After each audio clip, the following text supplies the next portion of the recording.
man dañ may yenu di ma dawalal di ma tàccu di ma teg ci kaw kon du ma topp ci gannaaw kenn. dëgg la. amul doomu aadama bu may topp ci gannaaw. macha allah ndax yàlla kawel na ma ba pare. bokk naa ci nit ndax nekk doomu Cheikh Ibrahima Niass rek doy na kawe. mooy point final nit nag su xamul boppam.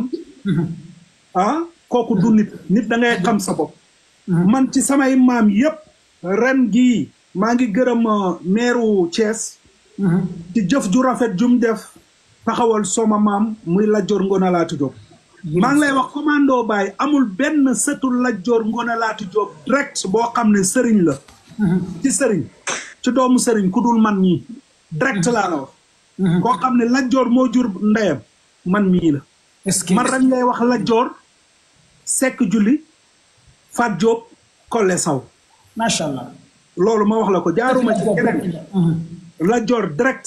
te ren jii ba ñuy def suñu kii maam gi Lat Joor bokk naa ci ñoo xam ne tey suñu famille Lat Joor yépp ñu ngi ma doon xaar ci deqale. ndax ñu ngi doon xaar délégation Ibrahima Niass bi pour mu ñëw. te gëm naa ne man mii di wax ak yow nii. gëm naa ne su ma ñëwee Sénégal mun naa am abaaye Lat Joor beeg mbaxana bi mun naa am man maa koy doon. si lu ma gëm. waaw gëm naa ko ba pare. waaye dama laa bëgg a wax na la. lii ñuy wax nii wax ci kër baay. ak suñu waxtaan yii ñuy am. macha allah ko waxtaanee moo ma gënal ci waxu politique yeeg. ci waxu ay nangam ak nangam yeeg. waaye terewul nag ba tey nag fañ nekkoon rek lañ nekk Pastef ñu ngi ko bëgg bu baax. di gunge Ousmane bu baax. mais boo amul loo leen di ñaax ci atu bu bees bi. lan nga leen di ñaax ci ban côté gouvernement bi boo amoon loo leen di wax xool leen lii wala defar leen lii wala jublu leen lii ci ban côté nga leen di wax quoi comme que dafa xaw a xam temps bi. Ousmane daal li ma koy digal. waaw na wax ak militant yi. Ousmane Sonko na wax ak militant yi. booy. man su ma amee lu ma koy digal na wax ak militant yi. am na militant yoo xam ne. dañ koy yàqal rek. amul benn jëriñ buñ koy jëriñ. dëgg la. mooy maanaam defaraat gis nga nit. soo àndeek moom ba mu gañe. waaw la ca des mooy yaru. ñun Pastef dañoo war a yaru ndax dañoo indi ci àddina lu kenn amut. macha allah.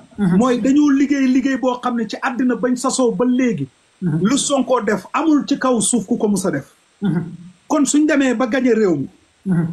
na fexe ba saagakat yi ak wax yi ñuy wax naan Pastef ñoo koy def. na raxas loolu yépp jël ci fullaam jël ci faydaam. continuer def ci loolu rek laa am lu ma koy wax. li ma gisagum waxoon naa la ko fi. waxoon naa la ne la après. élection yaakaar naa sama mujjantama ak yow. suñ sotti waxoon nga ko révolutionnaire yu ma la waxoon yëpp gis nga ko waxoon naa la am na ñoo xam ne danañ leen wàcce. ba pare tëj leen. am na ñoo xam ne seen fonction yi danañ wàcc. loolu yëpp waxoon naa la ko ndax li ma gis la. kon gis naa ne ñi ngi liggéey.